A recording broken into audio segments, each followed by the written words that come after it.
दोस्तों, एक कहावत बहुत ही चरितार्थ है कि जाको राखे साइयां, मार सके न कोई, बाल न बांका कर सके जो जग बैरी हो। यह कहावत सदियों से चली आ रही है, आज भी चल रही है और शायद जब तक जीवन धरती पर रहेगा तब तक चलती ही आएगी।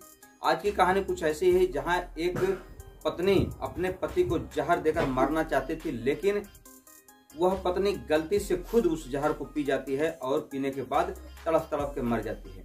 जैसा कि आजकल आप सुनते हैं सोशल मीडिया के माध्यम से तमाम महिलाएं जो अपने प्रेमी के साथ मिलकर अपने ही पति को शमशान घाट पहुंचा दे रही हैं, उनको इस दुनिया से विदा कर दे रही हैं। आज भी एक पत्नी ऐसा ही कारनामा करने वाली थी, लेकिन ऊपर वाले का शुक्र है कि एक पति मरते मरते बच गया। दोस्तों, आज की कहानी जब आप सुनेंगे तो आप भी सोचने पर मजबूर हो जाएंगे कि आखिर आजकल का दौर कितना भयानक दौर चल रहा है कि लोगों को हो क्या गया है। आजकल की महिलाएं अपने ही घर को, अपने ही अच्छे आशियानों को उजाड़ करके एक बसा बसाया घर को बर्बाद कर देते हैं और अपने प्रेमी के साथ मिलकर अपने पति की हत्या कर देते हैं। नमस्कार, प्रणाम, मैं हूं मोनू भारद्वाज। अगर आप हमारे चैनल पर नए विजिट कर रहे हैं तो आप चैनल को सब्सक्राइब करें, दोस्तों में शेयर करें। दोस्तों, आज की जो सच्ची घटना है, यह घटना है उत्तर प्रदेश के कानपुर की। वहां पर एक थाना पड़ता है नवाबगंज और नवाबगंज का एक गांव पड़ता है गएगा बैराज। वहीं का रहने वाला एक व्यक्ति सुरेश चंद, जिसकी उम्र है 45 साल, पत्नी की उम्र है महज 25 साल। दोस्तों, जो सुरेश चंद है उसकी एक शादी पहले हो चुकी है और जो प्रीति है उनकी पत्नी, उसकी भी एक शादी पहले हो चुकी है। यानी कि दोनों शादीशुदा व्यक्ति हैं, लेकिन जब उनकी पत्नी छोड़कर चली जाती है और जो प्रीति है उसका पति उसको छोड़ देता है, तब दोनों का विवाह हो जाता है। और आज से लगभग 4 साल पूर्व जब दोनों का विवाह होता है, तब उम्र का जो अंतर होता है प्रीति और सुरेश का काफी ज्यादा होता है।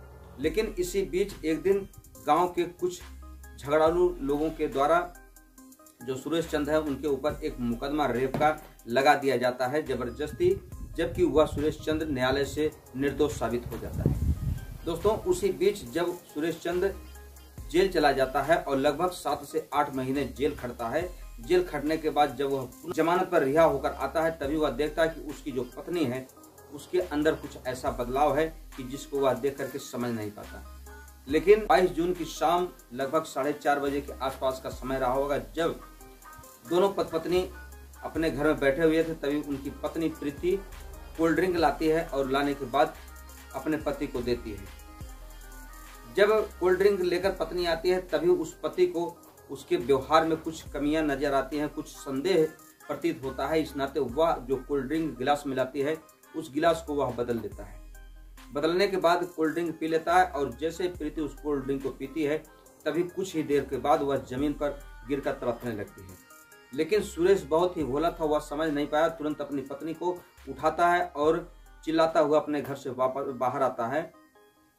तभी उसके पड़ोस के कुछ लोग होते हैं, तुरंत गाड़ी पर बैठा करके कानपुर का एक हॉस्पिटल होता है हेलेट हॉस्पिटल, उस हॉस्पिटल में लेकर जाते हैं और वहां पर उसका ट्रीटमेंट होता है। लेकिन डॉक्टर साहब बताते हैं यह लड़की पॉइजन खा चुकी है, इसको बचा पाना बहुत ही मुश्किल है। और अंततः वह प्रीति अपना दम तोड़ देती है। दम तोड़ने के बाद यह खबर कोई पुलिस प्रशासन को दे देता है। पुलिस प्रशासन को जैसे ही सूचना मिलती है, तभी यशस्वी साहब, केशव तिवारी वहां पर तुरंत अपने दल बल के साथ पहुंच जाते हैं और उस प्रीति की लाश को अपने कब्जे में ले लेते हैं। लेने के बाद तुरंत सुरेश को गिरफ्तार किया जाता है कि तुमने अपनी पत्नी को क्यों जहर दे दिया। तभी सुरेश कहता है कि सर, मैं निर्दोष हूँ, मैंने अपनी पत्नी को कोई जहर नहीं दिया, ना तो कोई मारने का प्लान बनाया। मुझे मात्र आप 20 मिनट का समय दे दीजिए, मैं आपको सिद्ध करके दे दूंगा कि मैं अपनी पत्नी को जहर नहीं दिया हूँ। पुलिस की टीम इस बात पे विश्वास करती है और अपने साथ उस सुरेश चंद को उसके घर पर लेकर जाती है। ले जाने के बाद वह अपनी पत्नी के फोन को निकालता है और निकालने के बाद बताता है कि मेरी जो पत्नी है, मेरे भतीजे के साथ इसके कुछ अवैध संबंध है, क्योंकि मेरे पास कुछ ऐसी तस्वीरें हैं।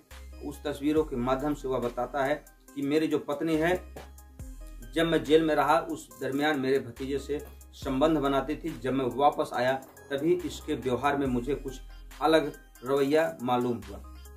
दोस्तों, 16 जून 2025 को जब वह प्रीति अपने पति सुरेश से जबरदस्ती शॉपिंग करने के लिए बाजार लेकर जाती है। तभी वह देखता है कि उसकी पत्नी जा करके मेडिकल के दुकान से कुछ खरीद रही है।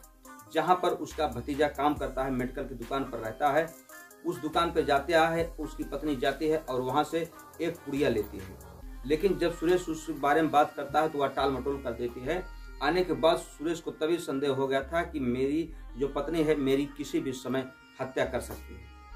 दोस्तों, जब पुलिस की टीम को इतना सब मिल जाता है तभी प्रीति की जो सीढ़ियाँ निकाली जाती है। सीढ़ियाँ निकालने के बाद उस प्रीति के बारे में जितने भी फोटोज थे, जितने भी अन्य आपत्तिजनक हालात में उसके फोटोज थे, अन्य बातें थी, सब कैप्चर की जाती हैं। और कैप्चर करने के बाद पता लगता है कि जो प्रीति थी अपने पति को मारने के लिए ही सारा षड्यंत्र रची थी।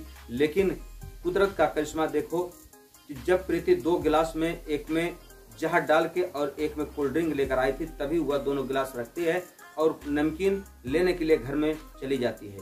इसी बीच सुरेश का दिमाग काम कर देता है, वह गिलास को अदला बदली कर देता है, यानी कि जो पत्नी का गिलास था वह अपने पास रख लेता है और जो अपना गिलास था उसको उसके स्थान पर खसका देता है। प्रीति उस गिलास को पी लेती है कोल्ड ड्रिंक में मिला करके, और जब उसके अंदर जहर पूरी तरीके से फैल जाता है तब वह तड़प तड़प के खुद ही दम तोड़ देती है। इधर जो प्रीति के मायके वाले हैं उनका कहना है कि ये जो सुरेश है वह दहेज का लालची है, वह मेरी बेटे को जहर दे करके मार दिया है। लेकिन दोस्तों बताया जाता है कि जो सुरेश है वह लगभग 5 करोड़ की प्रॉपर्टी उसके पास है। सुरेश कहता है कि मेरे पास पैसे की कोई कमी नहीं है, जबकि मेरी उम्र ज्यादा थी, इस नाते प्रीति अपने हम उम्र यानी कि मेरे भतीजे के साथ रहना चाहती थी और मुझे रास्ते से हटाना चाहती थी। लेकिन कुदरत के आगे किसी की एक नहीं चलती। प्रीति ने जैसा किया उसको ऐसा ही फल ईश्वर ने दे दिया। दोस्तों, वैसे आप इस कहानी को सुनने के बाद क्या कहना चाहेंगे कमेंट बॉक्स में जरूर लिखें। मिलते हैं हम आपसे अगले वीडियो में, तब तक के लिए आप अपना ख्याल रखें। जय हिंद, जय भारत, हर हर महादेव।